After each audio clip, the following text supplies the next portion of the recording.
Hello and welcome back to the world of biology by Sachin sir.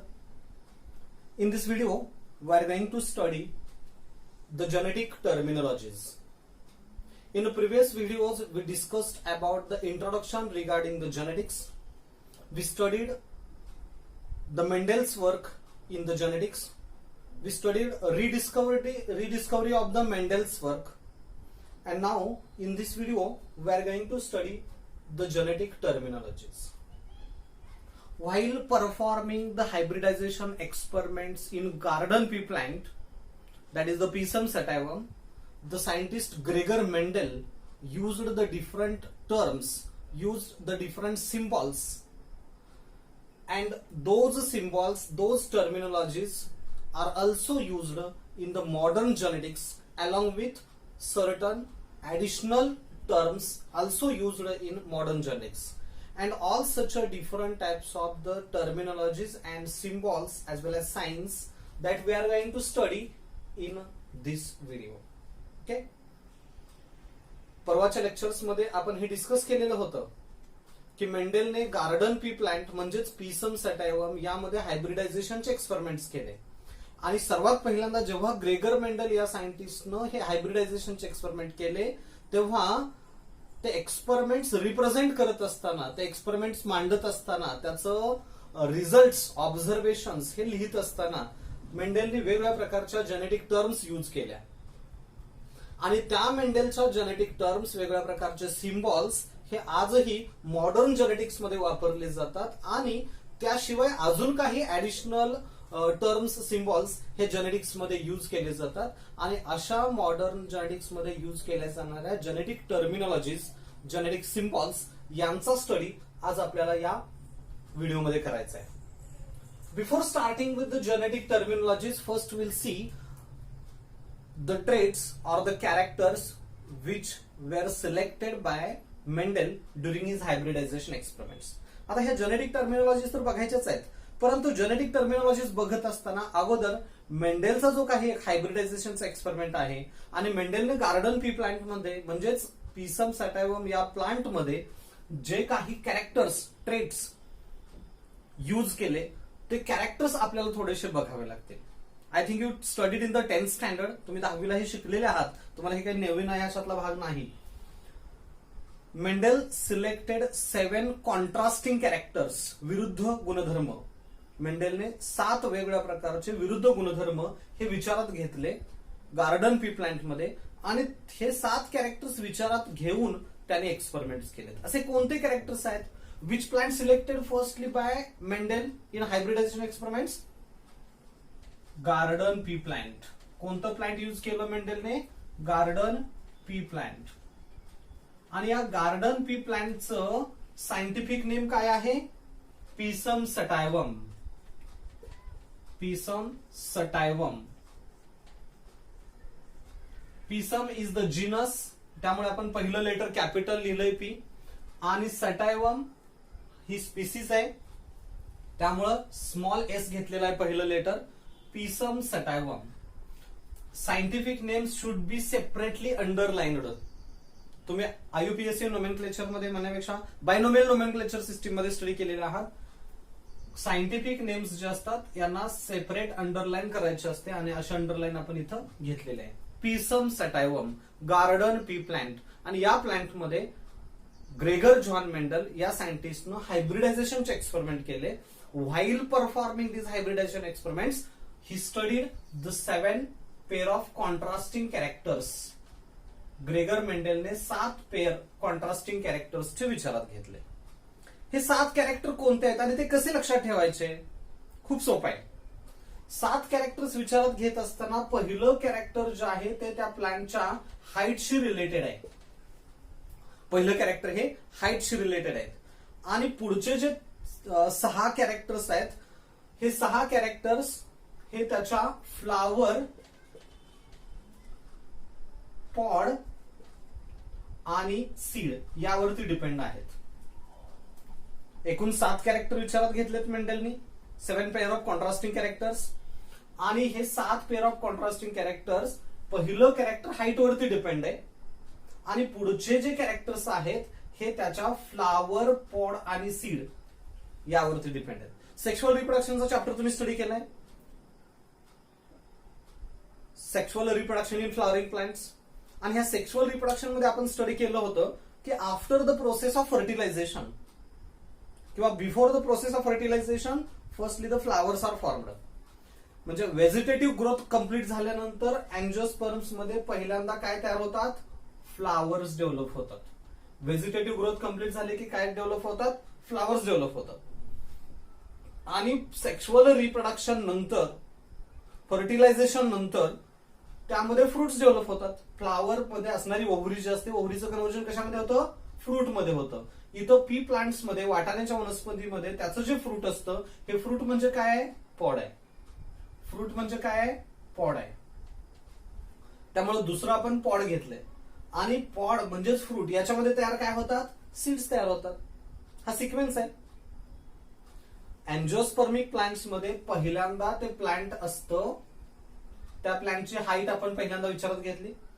नंतर vegetative growth complete झाली की flower develop होतं, फ्लावरचं character घेतलं. यानंतर फर्टिलायझेशनच्या पुढे फ्रूट डेव्हलपमेंट होते आणि गार्डन पी प्लांट मध्ये फ्रुट्स म्हणजेच काय, पॉड असतात, शेंगा असतात. आणि या शेंगांमध्ये सीड्स म्हणजे बिया तयार होतात. आता एकूण तर इथं 4 कॅरेक्टर्स दिसतात, मग 7 कॅरेक्टर्स कसे काय, तर हाईट हे कॅरेक्टर आहेच. गार्डन पी प्लांट मध्ये 2 प्रकारचे प्लांट्स असतात. काही प्लांट्स हे टॉल असतात तर काही प्लांट्स हे डॉर्फ असतात. ही पहिली कॉन्ट्रास्टिंग कॅरेक्टर्सची pair. Mendel firstly selected the tall pea plants and they crossed with dwarf pea plants. मेंडेलने पहिल्यांदा टॉल पी प्लांट हे कॅरेक्टर विचारात घेतलं.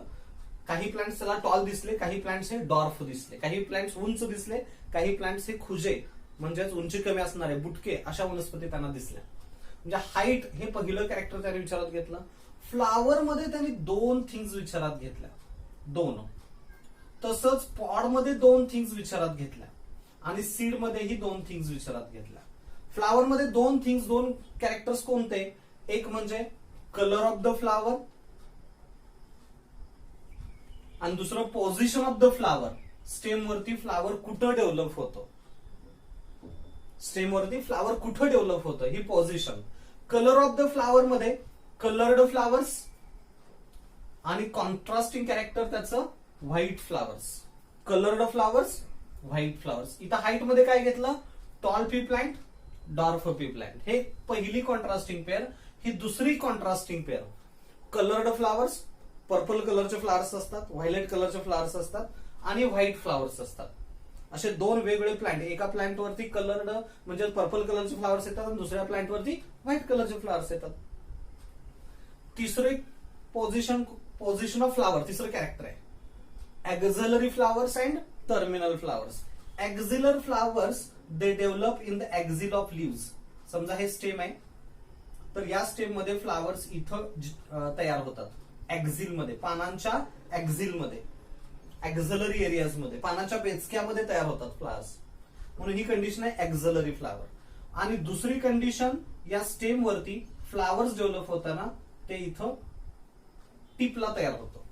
स्टेमच्या टिपला म्हणजे किंवा ब्रांचच्या टिपला, फांदी जी असते त्या फांदीच्या टोकाला फुलं येतात म्हणजे ते टर्मिनल फ्लावर. ही कंडिशन आहे.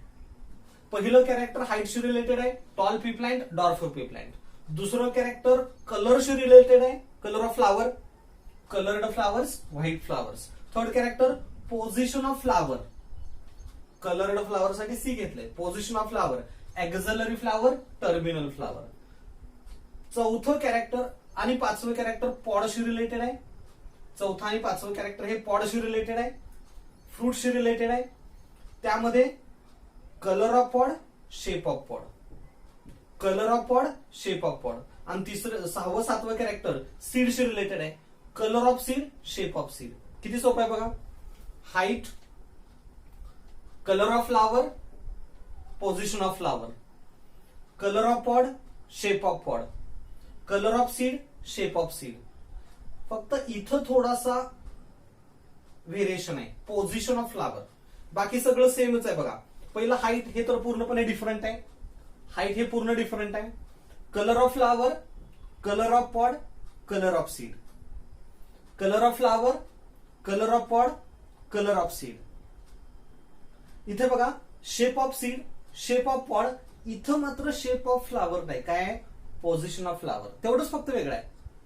आणि हे जर तुमच्या डोक्यात एकदा आलं की बाबा height, tall plants, dwarf plants, colour of flower, coloured flowers, white flowers, position of flower, axillary flower, terminal flower, colour of pod, green pod, yellow pod, हिरवी शेंग, पिवळी शेंग, green pod, yellow pod, shape of pod, inflated pod. Inflated म्हणजे फुगीर अशी शेंग, inflated म्हणजे फुगीर अशी शेंग, ही inflated pod.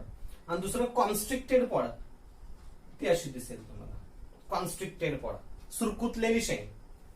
Inflated pod, constricted pod. Colour of the seed, yellow seed, green seed. हे याच्या ऑपोजिट आहे बघा. इथं ग्रीन पहिल्यांदा आहे, येलो दुसऱ्यांदा आहे. असं का आपण नंतर बघू. आणि कलर ऑफ सीड मध्ये yellow seed, green seed. Okay. आणि लास्टली शेप ऑफ सीड, यामध्ये round seeds, wrinkled seeds. Round seed म्हणजे गोल, गोल बिया आणि सुरकुतलेल्या बिया. Shape of pod, round, shape of seed, round seeds, wrinkled seeds. The 7 characters firstly considered by the Mendel during his hybridization experiments. पहिल्यांदा मेंडेलने हायब्रिडायझेशनचे experiment करत असताना हे 7 character विचारात घेतले. कोणते 7 characters? Height, colour of flower, position of flower, colour of pod, shape of pod, colour of seed, shape of seed. Height, colour of flower, position of flower, colour of pod, shape of pod, colour of seed, shape of seed. याचे हे contrasting characters कोणते? Tall, dwarf, tall pea plant, dwarf pea plant, coloured flowers, white flowers, axillary flowers, terminal flowers, green flowers, sorry green pod, yellow pod, inflated pod, constricted pod, yellow seed, green seed आणि round seed, wrinkled seed. Height, flower, pod आणि seed यावरून आपल्याला हे contrasting character सगळे विचारात घेता येतील. आणि लक्षात ठेवायलाही ते सोपं आहे. So these 7 characters firstly studied और considered by Mendel during his hybridization experiments. मला वाटतं हे तुम्हाला लक्षात आलेलं असावं की मेंडेलने त्याच्या हायब्रिडायझेशन एक्सपेरिमेंट्स मध्ये 7 पेअर ऑफ कॉन्ट्रास्टिंग कॅरेक्टर्स कसे विचारात घेतले आणि कोणते विचारात घेतले ते कसं लक्षात ठेवायचं. अजून एक गोष्ट जाता जाता सांगतो की या कॅरेक्टरसाठी जे जीन्स वापरले जातात, जीन्स हे त्याच्या अब्रिव्हेटेड फॉर्म मध्ये ब्रॅकेटमध्ये लिहिले जातात. म्हणजे capital T, this is the gene for tallness. Small T, इथं डी घ्यायचं नाही, small T, it is the gene for dwarfness. Coloured flowers, capital C. Small C, white flowers. Axillary flower, capital A हा gene असेल. Terminal flowers, small ए हा gene असेल. Capital G is the gene for green, green pod, green pod साठी capital G. Small G, yellow pod. Inflated pod साठी gene आहे capital I. Constricted pod साठी gene आहे small I. Yellow pod याचा gene असेल capital Y. Green seed gene will be small Y. तसंच round seeds capital R हा gene आहे आणि रिंकल्ड सीड्स स्मॉल आर हा जीन असेल. इथं लक्षात ठेवा की कॅपिटल टॉलनेस साठी कॅपिटल टी, एंडॉर्फनेस साठी कॅपिटल डी नाही. तिथं काय घेतलंय? हा लेटर स्मॉल घेतला, हा लेटर स्मॉल घेतला. असं का केलं? कारण हे जे कॅरेक्टर्स आहेत हे सगळे डॉमिनंट कॅरेक्टर्स आहेत. These are dominant characters and all these characters are recessive characters. recessive characters. इथं फक्त एवढंच सांगेन मी तुम्हाला, डॉमिनंट कॅरेक्टर म्हणजे पॉवरफुल कॅरेक्टर्स म्हणू आपण त्याला, आणि रिसेसिव्ह कॅरेक्टर्स म्हणजे दे आर लेस पॉवरफुल. इथं फक्त आपण त्याचं मिनिंग घेऊ. ऍक्च्युअल मिनिंग वेगळं आहे, ते आपण इकडं टर्मिनॉलॉजी डिस्कस करतानाच बघणार आहे. हे डॉमिनंट कॅरेक्टर्स असतात, दे एक्सप्रेस देमसेल्स मोर प्रॉमिनंटली. हे कॅरेक्टर्स त्यांना स्वतःला एक्सप्रेस करताना जास्त पॉवरफुली एक्सप्रेस करतात आणि हे कॅरेक्टर्स थोडंसं हिडन राहतात. त्यांचा नंबर कमी असतो एकूण पॉप्युलेशन मध्ये, टोटल पॉप्युलेशन मध्ये, एकूण प्लांट्स मध्ये हे कॅरेक्टर कमी दिसतात. का कमी दिसतात ते आपण नंतर बघणार आहोत. रिसेसिव्ह कॅरेक्टर्स दे एक्सप्रेस देमसेल्स रेअरली, दे एक्सप्रेस देमसेल्स लेस पॉवरफुली, कमीत कमी पॉवरफुली ते स्वतःला एक्सप्रेस करतात. हे मात्र जास्त पॉवरफुली एक्सप्रेस करतात. म्हणजे जसं आपण म्हणतो की नाही, एखादा मुलगा जास्त वरचढ असतो, डॉमिनेटिंग असतो, म्हणजे एका वर्गामध्ये खोड्या करायला सगळ्यात पुढं पैलवान असेल, तो मोठा जाडजूड असेल आणि मग त्याची दहशत असते. तसं हा दहशत असणारे हे कॅरेक्टर आहेत. लक्षात आलं? ते त्यांचं गुणधर्म पॉवरफुली एक्सप्रेस करतात. हे त्यांचे गुणधर्म पॉवरफुली एक्सप्रेस करू शकतात, पण का करत नाहीत ते आपण बघणार आहोत पुढं. They express themselves with less power, less powerfully ते एक्सप्रेस करतात. म्हणून रिसेसिव्ह आणि हे डॉमिनंट कॅरेक्टर्स आहेत. मला वाटतं आता तुमच्या लक्षात आलेलं असेल की मेंडेलने गार्डन पी प्लांट मध्ये म्हणजेच पीसम सटायवम मध्ये जे 7 कॉमन कॅरेक्टर्स यूज केले, कॉन्ट्रास्टिंग कॅरेक्टर यूज केले, ते कोणते आहेत आपण इथं बघितलं. आता आपण जेनेटिक टर्मिनॉलॉजीज ज्या आहेत ह्या जेनेटिक टर्मिनॉलॉजीज कडे वळू. Okay, genetic terms or the genetic terminologies. मला अजून याचा रेफरन्स घ्यावा लागेल कदाचित, त्यामुळं बोर्डवरती सध्या तरी मी हे आहे तसंच ठेवतोय आणि जशी मला गरज भासेल त्या पद्धतीनं तो बोर्ड रफ करून घेईन आणि मग तिथं आपल्याला पुढचे नोटिफिकेशन घेता येते. So let us start with the genetic terminologies. बघूयात आपण ह्या जेनेटिक टर्मिनॉलॉजीज काय आहेत. पहिली जेनेटिक टर्म आहे factor. Factor, what is factor? In previous video I told you that factor is nothing but a particle. Factor is nothing but a particle or unit of heredity. Unit of heredity responsible for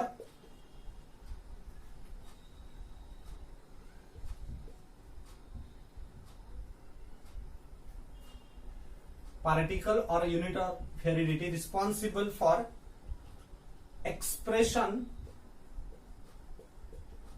of character.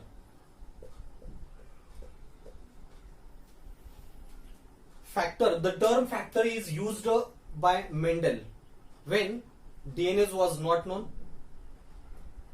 chromosomes were not discovered and genes were not in existence. ज्या काळी ज्या वेळेस DNA म्हणजे काय माहित नव्हतं, जेव्हा क्रोमोझोम्सचं संशोधन झालेलं नव्हतं, जीन, डीएनए, क्रोमोझोम्स यामध्ये काहीही थिंग्स अस्तित्वात नव्हत्या म्हणजे होत्या पण त्याचं संशोधन झालेलं नव्हतं, त्याबद्दलची इन्फॉर्मेशन माहित नव्हती, तेव्हा मेंडेलने जेनेटिक्स मध्ये पहिल्यांदा फॅक्टर ही टर्म यूज केली. Okay, for the first time the scientist Mendel used the term factor before the discovery of chromosome, DNA and the gene. Gene, DNA, chromosome अगदी मायक्रोस्कोप सुद्धा शोधून काढले गेलेले नव्हते, तेव्हा पहिल्यांदा जेनेटिक्स मध्ये फॅक्टर ही टर्म ग्रेगर मेंडेलने यूज केले. मग तो मेंडेल काय सांगतोय फॅक्टर म्हणजे काय?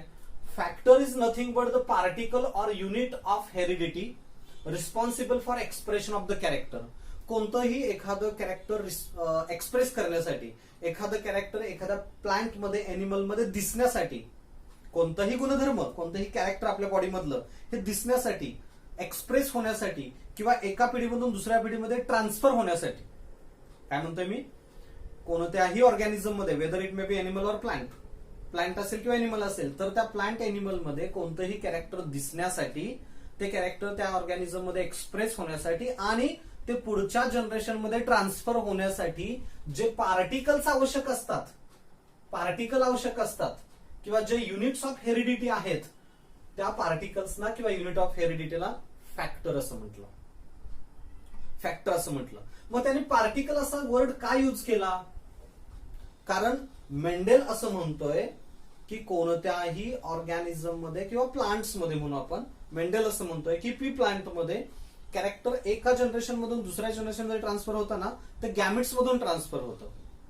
मेंडेल असं म्हणतोय की एका जनरेशन मधून दुसऱ्या जनरेशन मध्ये कॅरेक्टर ट्रान्सफर होताना ते गॅमेट्स मधून ट्रान्सफर होतं आणि तेच गॅमेट्स मध्ये असे काहीतरी पार्टिकल आहेत, कारण त्याला बघता आले नाहीत ना, त्याला ऑब्झर्व करता आले नाहीत, मायक्रोस्कोप नव्हता, डीएनए माहित नव्हता, क्रोमोझोम माहित नव्हता, युनिट ऑफ हेरिडिटी काय असतं, अनुवंशिकता काय असते, हेरिडिटी कशामुळे असते हे माहित नव्हतं. आणि म्हणून मेंडेल असं म्हणतोय की ह्या गॅमेट्स मध्ये असं काहीतरी आहेत पार्टिकल्स की जे पार्टिकल्स एक एक कॅरेक्टर पेरेंट कडून ऑफस्प्रिंग्स कडे घेऊन जातात. समजा इथं हा पेरेंट आहे, पेरेंट, तर त्या पेरेंट्स मध्ये हे पार्टिकल असतात आणि ते पेअर मध्ये असतात, एवढं सुद्धा मेंडेलने सांगितलंय. हे कॅरेक्टर्स पेअर मध्ये असतात, पार्टिकल्स पेअर मध्ये असतात. कॅरेक्टर म्हणण्याच्या ऐवजी मी पार्टिकल्स म्हणेन.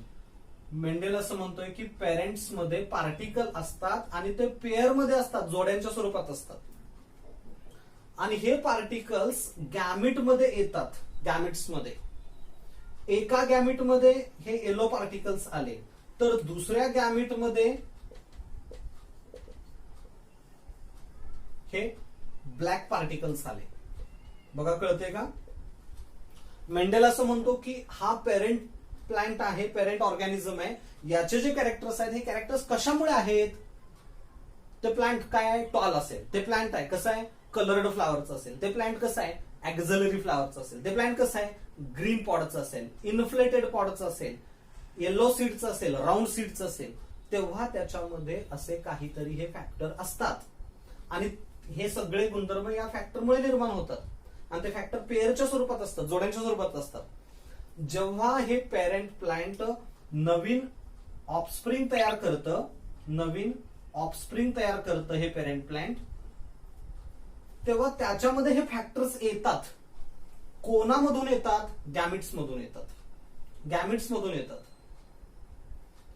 आणि हे जे पार्टिकल्स आहेत की जे गॅमिट्स मधून ट्रान्सफर होतात आणि त्या ऑर्गॅनिझमची हेरिडिटी डिफाईन करतात, त्याचं कॅरेक्टर एक्सप्रेशन डिफाईन करतात, कोणतं गुणधर्म निश्चित करतात, कोणता गुणधर्म असायला पाहिजे हे निश्चित करतात. अशा ह्या पार्टिकल्सना काय म्हटलं? Factor. What are the factors? Factor म्हणजे काय? म्हणजे इथं टॉलनेस कशामुळे आहे? कॅपिटल टी या आपण म्हणतो की जीनमुळे. पण त्यावेळेला जीन माहित होता का? नाही. म्हणून मेंडेलने काय म्हटलंय की टॉलनेस ह्या टी पार्टिकलमुळे डिफाईन होतं. डॉर्फनेस हे स्मॉल टी या पार्टिकलमुळे डिफाईन होतं. कलर्ड फ्लावर कॅपिटल सी या फॅक्टरमुळे, या पार्टिकलमुळे डिफाईन होतं. व्हाईट फ्लावर्स हे स्मॉल सी या पार्टिकलमुळे डिफाईन होतं. आणि हे जे पार्टिकल्स आहेत की जे हेरिडिटी डिफाईन करतात आणि एक्सप्रेशन ऑफ कॅरेक्टर डिफाईन करतात, त्यांना म्हणायचं फॅक्टर. समजलं? लक्षात येते का? कोणतेही कॅरेक्टर्स एक्सप्रेस करण्यासाठी आणि कोणतेही characters one generation to other generation transfer करण्यासाठी जे पार्टिकल्स आवश्यक असतात, जे युनिट ऑफ हेरिडिटी आवश्यक असतात, आनुवंशिकतेचे घटक आवश्यक असतात, त्या आनुवंशिकतेच्या घटकांना, एककांना म्हणायचं फॅक्टर. मेंडेलनं अशी एक डेफिनेशन दिले. In an organism the characters are defined by the factors which occur in pairs and transmitted through gametes. बघा मी ही दुसरी डेफिनेशन सांगतोय. पहिली डेफिनेशन फॅक्टरची काय सांगितले?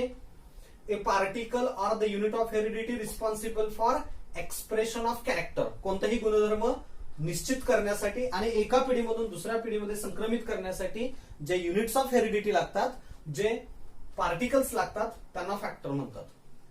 दुसरी डेफिनेशन काय सांगतोय? Mendel explain that factors define the characters, they occur in pairs and transmitted through gametes. मेंडेलने असं सांगितलं की फॅक्टर्स हे कॅरेक्टर्स निश्चित करतात, गुणधर्म निश्चित करतात आणि ते जोड्यांच्या स्वरूपात असतात आणि पुढच्या पिढीमध्ये ट्रान्सफर होताना गॅमेट्स मधून ट्रान्सफर होतात. आणि अशा युनिट ऑफ हेरिडिटीला काय म्हटलं? Factor. To the Mendelian factor the scientist Johnson used the term gene. मेंडेलने ज्याला फॅक्टर असं म्हटलं त्याच फॅक्टरला जॉन्सन या सायंटिस्टने नंतर जीन असं म्हटलंय. म्हणजे जीन आणि फॅक्टर वेगळे नाहीत. फरक इतकाच आहे की मेंडेलनं जीन्सचं संशोधन होण्याच्या अगोदर, डीएनए डिस्कव्हर होण्याच्या अगोदर आणि क्रोमोझोम्स माहित होण्याच्या अगोदर फॅक्टर मांडले, आणि जेव्हा मायक्रोस्कोपचा शोध लागला, जेव्हा क्रोमोझोम माहित झाले, डीएनए माहित झाला, तेव्हा जीन हा शब्द अस्तित्वात आणला आणि त्या सायंटिस्टचं नाव आहे Johnson.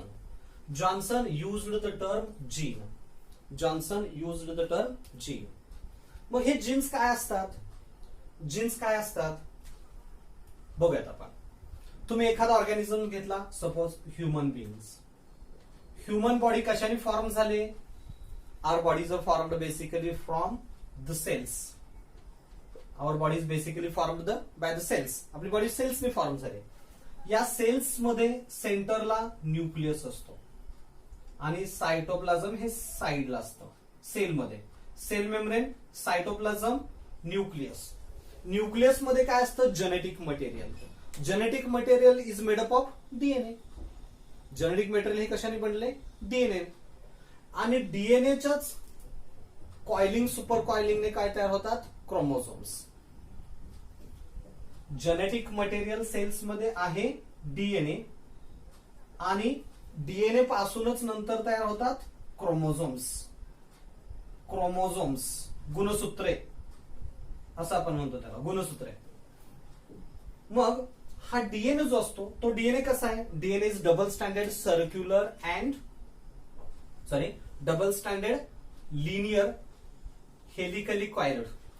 DNA is double standard linear helically coiled. Prokaryotic cell मध्ये तो सर्क्युलर असतो, बॅक्टेरियल सेल मध्ये तो सर्क्युलर असतो. इथं डीएनए कसा आहे? Double standard helically coiled